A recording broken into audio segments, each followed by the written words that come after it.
Gleneagles global hospital Telugu రాష్ట్రాల్లో అరుదైన record నెలకొల్పింది. ఒక నెల వ్యవధిలో 4 గుండె మార్పిడి చికిత్సలు చేసి తమ హాస్పిటల్ ప్రాముఖ్యతను చాటి చెప్పారు వైద్యులు. గుండె మార్పిడి తప్ప మరో మార్గం లేనటువంటి 4 పేషెంట్స్ కు హైదరాబాద్ లకడీకాపూల్లోని ఆసుపత్రిలో విజయవంతంగా ఆపరేషన్ జరిగింది. సంబంధిత పేషెంట్స్ ను మీడియా ముందు ప్రవేశపెట్టి వారంతా ఆరోగ్యంగా ఉన్నట్లుగా వెల్లడించారు.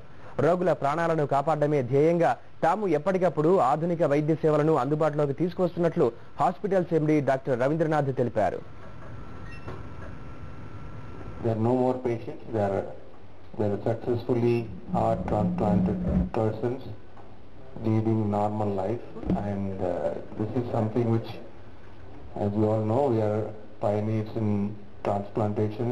We did the first heart transplant in combined state that time, and several transplants, heart, kidney, heart, liver, like that. So many things we have done. We want to share this important milestone with all of you, and our doctors have done a fantastic job.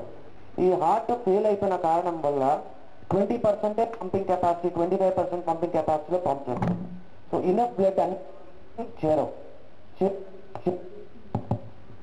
Enough blood పోయిన కారణం వల్ల so మెల్లిమెల్లిగా అన్ని organs కూడా effect అవ్వడం start అవుతాయి. దీనివల్ల వాళ్ళు పేషెంట్స్ రొటీన్ యాక్టివిటీస్ నడవలేరు, నడిస్తే ఆయాసం వస్తుంది, పడుకోలేరు, పడుకుంటే ఆయాసం వస్తుంది, కూర్చుంటే ఆయాసం వస్తుంది.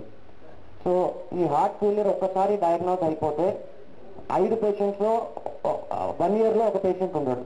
So almost 50% once diagnose 50% of the patients ప్రత్యేక